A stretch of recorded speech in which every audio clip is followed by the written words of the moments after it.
ये केवल झूठ बोलते हैं और जनता काम को विश्वास देती है। प्रधानमंत्री जी ने मध्य प्रदेश को जो ताकत दी उसका परिणाम दिखाई दे रहा है आपको। मुख्यमंत्री कांग्रेस के गढ़ ढह गए, गढ़ बड़े बड़े गढ़ ढह गए। देखो वो जीतू पटवारी हार रहे हैं चुनाव। क्या लग रहा है अब मुख्यमंत्री कौन होगा, क्योंकि आप लोगों ने मुख्यमंत्री का चेहरा आगे नहीं किया था। प्रत्येक बूथ पर अमित शाह जी का टास्क था भारतीय जनता पार्टी मध्य प्रदेश को 51% वोट शेयर के साथ हर बूथ पर आगे बढ़ना। हम उस काम में लगे और भगवान के आशीर्वाद से, आज महाकाल का आशीर्वाद है, मां का आशीर्वाद है कि आज हम मध्य प्रदेश के अंदर हर बूथ पर चुनाव जीतने के संकल्प को लेकर आगे बढ़ रहे हैं। और जो 150 सीटों के बारे में माननीय अमित शाह जी ने कहा था, मुझे तो लगता है उस टास्क से भी ऊपर हम जाएंगे। क्या ये बीजेपी के संगठन की हम ये माने कि ताकत, प्रधानमंत्री मोदी जी का नेतृत्व और प्रधानमंत्री और मुख्यमंत्री के नेतृत्व में गरीब कल्याण की योजनाओं की ताकत। चलिए, हमसे बातचीत करने का बहुत बहुत शुक्रिया। तो ये थे प्रदेश अध्यक्ष वी डी शर्मा जी जो कह रहे थे कि ये बीजेपी के संगठन की जीत है कि अब एक बार फिर से मध्य प्रदेश में कमल खिल गया है। स्वदेश न्यूज के लिए भोपाल से कैमरामैन सुजीत के साथ मुक्ता पाठक। तो वी डी शर्मा ने यहाँ पर दावा कर दिया है कि उनकी मध्य प्रदेश में सरकार बने जा रही है, बीजेपी की सरकार बने जा रही है। लेकिन राजस्थान में क्या कुछ जारी है, किसकी सरकार बनेगी, कौन पिछड़ा है कौन आगे है, ये जानने के लिए हमारे साथ जयपुर से हमारे सहयोगी सद्दाम खान लाइव जुड़ गए। सद्दाम, जिस तरीके से देखा जाए हर साल वहां पर हर 5 साल में सरकार बदलने का ट्रेंड है, एक रिवाज है, लेकिन इस बार वही ट्रेंड कहीं ना कहीं नजर आ रहा है, क्योंकि बीजेपी अभी तक बहुमत से आगे नजर आ रही है 66 सीट पर, कांग्रेस पिछड़ती हुई नजर आ रही है। क्या अपडेट देंगे आप? सीधा मैं आपको बता दूं कि राजस्थान में 199 विधानसभा सीटों पर चुनाव 25 नवंबर को चुनाव हुआ था। आज रिजल्ट आ गया है। वहीं अभी मतगणना शुरू हुई है, 12 बजे तक फाइनल हो जाएगा। अभी बीजेपी आगे चल रही है। मैं आपको बता दूं कि मैं अभी इस वक्त झालावाड़, जो पूर्व मुख्यमंत्री वसुंधरा राजे का गढ़ है, मैं झालावाड़ हूँ। और झालावाड़ की अगर बात की जाए तो पूर्व मुख्यमंत्री का गढ़ माना जाता है। 2017 की अगर बात की जाए तो यहाँ बीजेपी ने मनोहर थाना, खानपुर और झालरापाटन से बीजेपी ने 4 सीटों बीजेपी ने जीती थी। और इस वक्त आपको बता दूं कि झालरापाटन से पूर्व मुख्यमंत्री वसुंधरा राजे आगे चल रही है। वहीं खानपुर से सुरेश गुर्जर कांग्रेस से आगे चल रहे हैं। वहीं ढक से अगर बात की जाए तो ढक विधानसभा से कालूराम मेघवाल आगे चल रहे हैं। और वहीं अगर मनोहर थाना विधानसभा की अगर बात की जाए तो मनोहर थाना विधानसभा से इस वक्त बीजेपी के गोविंद प्रताप रानीपुरिया आगे चल रहे हैं। बिल्कुल संकीर्ण सद्दाम, वही अगर हम कांग्रेस की बात करें तो देखिए कई सीटों पर कई दिग्गज जो है वो फिलहाल की स्थिति में पीछे चलते हुए नजर आ रहे हैं। लेकिन अभी हम इंतजार करना होगा, कुछ भी कहना जल्दबाजी होगी। लेकिन ऑल ओवर हम सीट की बात करें 199 में, तो कहीं ना कहीं अभी जिन सीटों में रुझान आया है उन सीटों में से 30 में से लगभग जो है कांग्रेस आगे चल रही है, 66 में बीजेपी आगे चल रही है। कांग्रेस की किसी भी प्रकार की कोई प्रतिक्रिया, जीतेगी या किस तरीके से कुछ सफाई पेश कर रही है?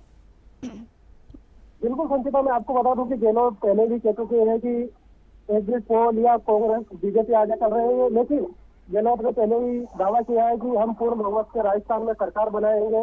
और जो सरकार जो रिपीट होती है हर 5 साल में, लेकिन वो रिवाज को कहीं ना कहीं गहलोत ने दावा किया है कि कहीं ना कहीं रिवाज को इस बार तोड़ा जाएगा। बिल्कुल संचिता।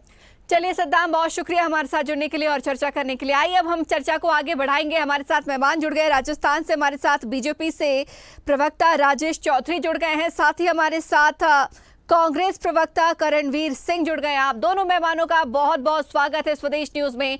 तो सबसे पहले कांग्रेस की रुख करेंगे। करणवीर जी, जिस तरीके से ट्रेंड बदलने का यहाँ पर ट्रेंड चलता है, रिवाज चलता है कि हर 5 साल में सरकार बदलती है, वैसा ही इस बार कहीं ना कहीं कुछ होते नजर आ रहा है, क्योंकि 66 सीटों पर फिलहाल के लिए बीजेपी आगे आई है, जो रुझान हमारे पास सामने आ रहे हैं। संजीता जी, बेशक ये रुझान ही है अभी, और कांग्रेस पार्टी यही चाहेगी कि रिवाज ही बदले। और जो जयपुर के अंदर अभी क्या है कि थोड़ा अंधेरा छटा नहीं है, सूर्य निकला नहीं है, तो कांग्रेस और जो कांग्रेस के कार्यकर्ता हैं, जनता जनार्दन से यही अपेक्षा और उम्मीद में है कि वो कहीं ना कहीं यहाँ कांग्रेस का सूरज बहुत तेजी से और बहुमत से निकलेगा। राजेश चौधरी जी, आपसे जानना चाहूंगी, इस बार भी रिवाज को कायम करेगी बीजेपी? क्योंकि जिस तरीके से 5 साल में सरकार बदलने का रिवाज वहां पर चला है, लेकिन बीजेपी अभी आगे चल रही है। अब तक कांग्रेस की सरकार था, रिवाज बदलने में कामयाब रखेगी? राजस्थान की जनता को साधुवाद। भारतीय जनता पार्टी 50 सीटों से आगे चल रही है। 199 में से 120 सीटों में भारतीय जनता पार्टी बहुमत की ओर अग्रसर है। और इसका पूरा श्रेय मैं देना चाहता हूं राजस्थान की सुशासन को चाहने वाली, महिलाओं की सुरक्षा चाहने वाली जनता को। और युवा, सबसे बड़ी बात है युवा, क्योंकि युवाओं की जो इन्होंने एग्जाम 21 पेपर लीक किए, इस पेपर लीक ने राजस्थान की जनता ने कांग्रेस सरकार को लीक कर दिया। उन्होंने बता दिया कि हमें नौकरियां चाहिए, हमें सुशासन चाहिए, महिलाओं को सुरक्षा चाहिए, और एक बार पुनः भारतीय जनता पार्टी बहुमत की ओर है, सरकार बनाने जा रही है। आप सबको बहुत बहुत बधाइयां, शुभकामनाएं, धन्यवाद। करणवीर जी, आपके पास ही आना चाहूंगी। देखिए, जिस तरीके से आप कह रहे हैं कि रिवाज को बदलने में जो है कांग्रेस कामयाब होगी और कांग्रेस का सूरज झुकेगा, हालांकि ये स्थिति स्पष्ट हो उसका इंतजार हमें करना पड़ेगा। लेकिन जो तस्वीरें सामने आ रही हैं, जो कई जगहों से रुझान आ रहे हैं कि देखिए डोटासरा, सीपी जोशी, राजेंद्र राठौर पिछड़ रहे हैं कहीं ना कहीं, जिस तरीके से ये एक कद्दावर नेता रहे हैं, लेकिन फिलहाल ये सीटों पर पिछड़ रहे हैं। क्या कहेंगे इस पर? वाकई में ये थोड़े चौंकाने वाले हैं कि जो बड़े कद्दावर नेता है राजस्थान के, चाहे वो भारतीय जनता पार्टी के हो चाहे वो कांग्रेस पार्टी के हो, वो कहीं ना कहीं शुरुआती रुझानों में कुछ लड़खड़ाते नजर आ रहे हैं। पर जैसे जैसे स्थितियां क्लियर होगी, समय अगले राउंड जो जनगणना के हैं वो पूरे होंगे, तो आने वाले समय में ये स्थिति और स्पष्ट होगी कौन कितना मजबूती से इस चुनाव के अंदर निकल के आ रहा है। साथ ही मेरे साथी कह रहे थे कि पेपर लीक और जो इन्होंने रोजगार की बात की, तो मैं इसको बताना चाहूंगा कि कहीं ना कहीं ये राजस्थान ही नहीं, पूरे देश के लिए भी वादा कीजिए इसी मन से कि ना तो पेपर लीक होंगे और राजस्थान की ही नहीं पूरे देश के युवाओं को रोजगार मिलेगा। राजस्थान एक पहला मॉडल प्रदेश है जिसने पेपर लीक के मामले में कानून बनाने का काम किया है। यहाँ पेपर लीक के अंदर ताउम्र सजा का प्रावधान राजस्थान ने किया है। तो मेरे साथी से मैं ये जरूर कहना चाहूंगा इस मंच के माध्यम से कि आने वाले समय में पूरे देश को, युवाओं को इस ओर आशान्वित करें और वादा करें कि पूरे देश के अंदर युवाओं को रोजगार मिलेगा और पेपर लीक जैसी घटनाएं रुकेगी। और महिलाओं के जो बात कर रहे थे, तो ये राजस्थान ही नहीं है, मणिपुर में भी ये साकार होगा, ये भी ये वादा इस मंच से करके जाएंगे। लेकिन करणवीर जी, जो हम देखे जाए, अब 7 गारंटियां आपने एक प्रमुख तौर पे दी है। हालांकि कई गारंटियां हैं जिनमें से गृहलक्ष्मी, गोदान, फ्री लैपटॉप, टैबलेट, चिरंजीवी आपदा राहत, ऐसी कई गारंटियां हैं जो कांग्रेस यहां पर जनता को देती हुई नजर आ रही है। लेकिन 3 गारंटी जो ऐसी हैं जो बीजेपी की अगर हम बात कर लें या फिर कांग्रेस की बात कर लें, दोनों की ही सेम नजर आ रही है। चाहे हम महिला की सुरक्षा या शिक्षा की बात कर लें, इंग्लिश मीडियम स्कूल को लेकर बात कर लें, गाय और गोबर की बात कर लें, तो ये ऐसी योजनाएं हैं जो बीजेपी भी यही कह रही है कि हम जनता को देंगे, और यही 3 चीजें हैं जो आप भी कह रहे हैं कि हम जनता को देंगे। ऐसे में क्या लगता है आपको कि जनता आपको क्यों चुने? सुनीता जी, कांग्रेस गहलोत सरकार की जो जन कल्याणकारी नीतियां हैं, योजनाएं, उन योजनाओं से बौखलाकर और उनका दुष्प्रचार कर भारतीय जनता पार्टी इस पिच पर आई है, योजनाओं के पिच पर। जो योजनाओं का और जो लाभ देने का, जनमानस को लाभ देने का काम कांग्रेस सरकार ने किया था, उसके ऊपर कहीं ना कहीं भारतीय जनता पार्टी खेलना चाह रही है, और ये करके भी दिखाया है उन्होंने। मोदी जी ध्रुवीकरण और इस तरह की राजनीति को छोड़कर आज योजनाओं के ऊपर उनको आना पड़ा, और निश्चित रूप से राजस्थान के अंदर 10 जो महंगाई राहत कैंप जो कांग्रेस पार्टी ने लगाए थे, 10 योजनाओं का लाभ कांग्रेस पार्टी ने, राजस्थान की सरकार ने जो यहाँ की जनता को दिया था, उसका कहीं ना कहीं असर भी आपको देखने को मिलेगा।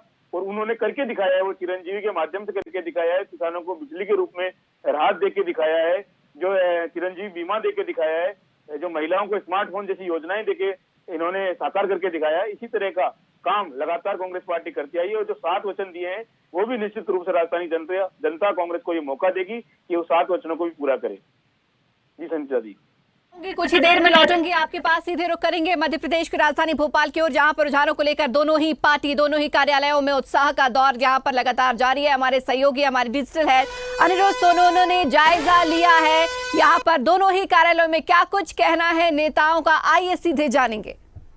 वक्त हम भोपाल के 4 इमली इलाके में खड़े हैं, और 4 इमली इलाके के बारे में आपको बता दें कि यहाँ पे राज्य सरकार के अधिकारी, IAS अधिकारी और राज्य सरकार को चलाने वाले मंत्री रहते हैं। और आप देख सकते हैं ये पूरा इलाका इस वक्त काउंटिंग का दौर चल रहा है भोपाल की 7 सीटों पे, और भोपाल की 7 सीटों के साथ मध्य प्रदेश की 230 सीटों पे। लेकिन यहाँ पे इसका कोई असर नहीं है। आप देखिए, ये विनोद कुमार द्विवेदी जो प्रिंसिपल सेक्रेटरी लॉ है, उनका बंगला है, और वो पूरी तरह से सन्नाटा फैला हुआ है। और इसके अलावा हम बात करें तो आपको हम बताते हैं कि ये आप देखिए, ये पूरा इलाका जो है, ये 4 इमली का इलाका है, ये पूरा खाली इलाका पड़ा हुआ है। और यहीं आप आपको हम दिखाते हैं कि यहाँ किन किन लोगों के मकान है, वीआईपी लोगों के मकान हैं, और हम आपको दिखाने की पूरी कोशिश करते हैं कि यहाँ पे हालांकि ये देखिए आप, ये शिवराज सरकार के मंत्री खाद्य नागरिक आपूर्ति एवं उपभोक्ता संरक्षण मंत्री बिसाऊलाल सिंह, उनका मकान है। मकान पूरी तरह यहाँ कोई भी नहीं है। मंत्री जी प्रवास पर है, अपने इलाके में है, और वो भी काउंटिंग पे नज़र रखे हुए हैं। और इस निवास का पता B11 4 इमली है। और अब इसके आगे हम दिखाते हैं, इसके आगे मध्य प्रदेश सरकार के, शिवराज सरकार के कृषि मंत्री कमल पटेल का बंगला है। कमल पटेल के बंगले की भी बात करें तो वहाँ पर दरवाज़ा पूरी तरह से बंद है। सुबह सुबह लगभग 9 से 9:30 का वक्त है। B10 इनका 4 इमली का निवास है। और हम आपको दिखाते हैं, ये देखिए किसान कल्याण एवं कृषि विकास मंत्री कमल पटेल का बंगला है। बंगला पूरी तरह से खाली है। कमल पटेल हरदा से चुनाव लड़ रहे हैं और आपको हम दिखाने की पूरी कोशिश करते हैं। ये देखिए कि बंगले में कोई भी नहीं है, स्टाफ भी अभी नहीं आया है, और पूरी तरह से काउंटिंग होने शुरू होते से ही यहाँ पे पूरा सन्नाटा फैला हुआ है। हालांकि कुछ लोग यहाँ जॉगिंग ज़रूर कर रहे हैं, और जॉगिंग करने के साथ हम आपको आगे दिखाते हैं। आगे भी वीआईपी लोगों के बंगले हैं, और इस पूरे इलाके को 4 इमली कहा जाता है। और एक तरह से देखा जाए तो ये सरकार जिसकी भी सरकार चलती है, और चूँकि लंबे समय से मध्य प्रदेश में भारतीय जनता पार्टी की सरकार चली है, तो सरकार चलाने वाले और सरकार की रीति नीति निर्धारित करने वाले मंत्री और IAS अधिकारी इस पूरे 4 इमली के इलाके में, बड़ी सुबह का समय है, 9 बजे के लगभग का समय है, और पूरा इलाका खाली पड़ा। हालांकि कुछ लोग पार्क में आपको जॉगिंग करते हुए भी देखे जा सकते हैं।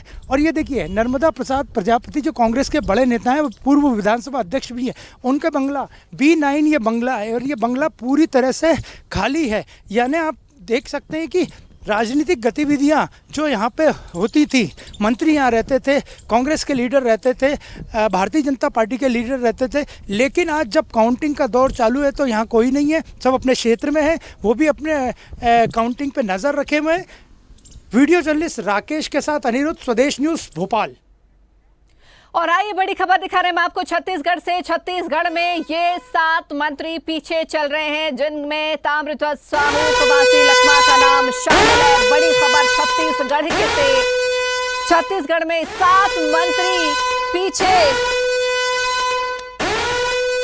मंत्री ताम्रध्वज साहू पीछे, मंत्री मोहन मरकाम पीछे, मंत्री कवासी लखमा पीछे, मंत्री मोहम्मद अकबर पीछे चल रहे हैं। इनके अलावा मंत्री अमरजीत भगत और मंत्री रुद्र गुरु पीछे चल रहे हैं। मंत्री अनिला भेड़िया भी पीछे।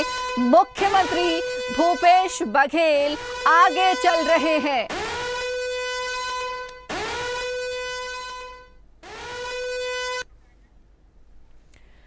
और आइए अब वापस से चर्चा की ओर बढ़ेंगे, चर्चा को आगे बढ़ाएंगे। राजस्थान से हमारे साथ लगातार मेहमान बने हुए हैं, तो चलिए हम बीजेपी से चर्चा करेंगे। राजेश जी, जिस तरीके से देखा जाए, हाल ही में एक सर्वे किया गया था मुख्यमंत्री फेस को लेकर। बीजेपी ने अभी तक स्पष्ट नहीं किया है कि सीएम फेस कौन होगा, लेकिन हालांकि कहीं ना कहीं वसुंधरा राजे का नाम आगे है। लेकिन रुझानों में, सर्वे में योगी बालकनाथ का नाम भी सामने आ रहा है, क्योंकि जनता कहीं ना कहीं उनमें दूसरा योगी आदित्यनाथ देख रही है। तो पूरी करेगी, नहीं चाहे 150 आ जाए तो भी करेगी। कौन इजीली छोड़ता है वैसा शासन, और जब दिख रही है अपनी पार्टी सरकार बन रही है। राजेश जी, आवाज आ रही है आप तक हमारी? बिल्कुल आ रही है। ठीक है राजेश जी, सवाल दोहराती हूँ। देखिए, जिस तरीके से सीएम को लेकर, सीएम फेस को लेकर कहीं ना कहीं असमंजस की स्थिति बनी है, स्पष्ट नहीं हुआ कि अगर बीजेपी की सरकार आती है तो सीएम कौन होगा। लेकिन हाल ही में एक सर्वे हुआ था, चौंकाने वाला खुलासा ये हुआ कि वसुंधरा राजे को नहीं बल्कि योगी बालकनाथ को कहीं ना कहीं सीएम फेस के तौर पर लोग देखना चाहते हैं, क्योंकि उसमें उत्तर प्रदेश के मुख्यमंत्री योगी आदित्यनाथ की झलक उनमें देखी जाती है, उनके करीबी भी माने जाते हैं। क्या कहेंगे इस पर? मुख्यमंत्री के चेहरे के नाम पे ना कोई सर्वे हुआ है, ना कोई ऐसी चर्चा हुई है। हमने पहले ही डिक्लेयर कर दिया था कि भारतीय जनता पार्टी संसदीय बोर्ड तय करेगा कौन मुख्यमंत्री रहेगा। इस बार राजस्थान की जनता ने तय कर दिया, रिवाज वही रहेगा और राज बदल जाएगा। आप देखो, पूरे जो 5 स्टेट के आज इलेक्शन डिक्लेयर हो रहे हैं, उसमें से 3 स्टेट में भारतीय जनता पार्टी बहुमत की ओर है। छत्तीसगढ़ में बराबर कांटे की टक्कर लग रही है। तेलंगाना थोड़ा सा भारतीय जनता पार्टी पीछे चल रही है, धीरे धीरे वो भी कवर कर लेगी। और मैं आप सबको ये बधाई देना चाहता हूँ। पांचों स्टेट्स में आप देखना 4-5 बजे जब रिजल्ट डिक्लेयर होंगे, भारतीय जनता पार्टी सुशासन की सरकार बनाएगी और जनता के हित के लिए कार्य किए जाएंगे। करणवीर जी, बीजेपी तो अग्रिम बधाई देना शुरू कर दी है। हेलो जी करणवीर जी, आवाज आ रही है आप तक? मैडम थोड़ा डिस्टरबेंस हो रहा है। हेलो जी जी करणवीर जी, बीजेपी अग्रिम बधाई दे रही है जीत की।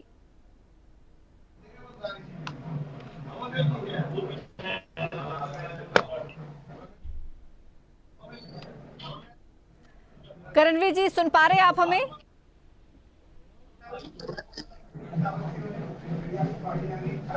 करणवीर जी, आवाज मिल पा रही है आप तक? जी संजीता जी, अभी आ रही है। जी करणवीर जी, बीजेपी अपनी खुद की जीत की अग्रिम बधाई दे रही है, क्या कहेंगे? बीजेपी बहुत जल्दबाजी कर रही है। आपको समझना होगा, एक छोटे सा हमारे यहाँ कविता चलती है कि सूरज के उजाले में चिरागा मुमकिन नहीं, और सूरज को बुझाकर जमे जश्न मनाए ये भी मुमकिन नहीं। इनको इतना उतावलापन नहीं दिखाना चाहिए। जैसे जैसे रुझान स्पष्ट हो रहे हैं, जनता जनादेश लेके आ रही है, उस जनादेश का सम्मान करना चाहिए। आने वाले समय में या ये उम्मीद जरूर लगा सकते हैं, पर ये दावा नहीं कर सकते। अभी कुछ रुझान आने बाकी है, शुरुआती रुझान है जिसके ऊपर ये इतना गुमान कर रहे हैं। आने वाले समय में भारतीय जनता पार्टी को कहीं ना कहीं इसका आकलन करना होगा। लेकिन भारतीय जनता पार्टी रुझानों के हिसाब से तो कह रही है कि रिवाज वही रहेगा, लेकिन राज बदल जाएगा। रिवाज बिल्कुल ये कह रहे हैं, राज वही रहेगा या रिवाज वही रहेगा, ये तो समय बताएगा। जैसे जैसे रुझान क्लियर होंगे उसी हिसाब से जनता जनादेश हमें स्वीकार करना होगा। कांग्रेस पार्टी अभी और हम सभी लोग मिलकर देख रहे हैं कि किस तरह का रुझान और किस तरह का जनादेश में ये परिवर्तित होते हैं। क्या ये परिणाम नहीं, ये रुझान है? तो इस और आपको भी और ये भारतीय जनता पार्टी को भी अभी सब्र रखने की आवश्यकता है। जी संजीता जी। राजेश जी, कांग्रेस कह रही है कि जल्दबाजी कर रही है बीजेपी, थोड़ा सा इंतजार करना चाहिए बीजेपी को।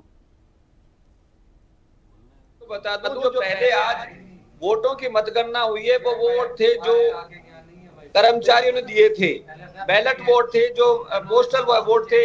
हमें ऐसा लग रहा था जैसे कांग्रेसी प्रवक्ता भी कह रहे हैं कि साहब इनकी जो गारंटियां थी, उनकी एक गारंटी थी ओपीएस। हमें ऐसा लग रहा था कर्मचारी इस बार ओपीएस को मद्देनजर रखकर थोड़ा सा कांग्रेस के फेवर में करेंगे, परंतु राजस्थान की जनता ने और सरकारी कर्मचारी ने तय कर दिया कि हमें झूठे झांसे नहीं चाहिए, हमें ग्राउंड लेवल पे काम चाहिए। इसलिए बैलेट पेपरों पे भी भारतीय जनता पार्टी ने बढ़त बढ़ाई और देखिए अब 5 में से 4 स्टेट में भारतीय जनता पार्टी बहुमत बना चुकी है। और मुझे ऐसा लगता है कि थोड़ी देर बाद में ही कांग्रेसी प्रवक्ता सीट छोड़ के चले जाएंगे और मैंने बधाई देना चाहूंगा, कृपया बीजेपी कार्यालय में आ जाएं, हम इनको मुंह मीठा कराएंगे। चलिए, एक बार फिर से आप दोनों को रोकना चाहूंगे। अब हम सीधे रुख करेंगे मध्य प्रदेश की ओर। मध्य प्रदेश के मुख्यमंत्री शिवराज सिंह चौहान ने गैस पीड़ितों को श्रद्धांजलि दी है। लेकिन आपको बता दें कि जिस तरीके से आज के रुझान आ रहे हैं, इन रुझानों में मध्य प्रदेश में बीजेपी को बहुमत मिलते हुए नजर आ रहा है। 12 बजे तक स्थितियां स्पष्ट होंगी, थोड़ा सा इंतजार करना होगा। लेकिन कांग्रेस ने भी अपनी उम्मीदें पीछे नहीं छोड़ी है, उम्मीद बनाए रखी है और कह रही है कि इंतजार कीजिए, कुछ ना कुछ अच्छा जरूर होगा। लेकिन मुख्यमंत्री शिवराज सिंह चौहान इसी बीच गैस पीड़ितों को श्रद्धांजलि देने के लिए पहुंचे हैं। उन्होंने अपनी जिंदगी खो दी, असमय काल के गाल में समा गए। भोपाल का वो दृश्य भूलता नहीं है जब सड़कों पर अपनी जान बचाने अपने बच्चों को लेकर भाई और बहन दौड़ रहे थे और वो भयानक दृश्य ऐसा है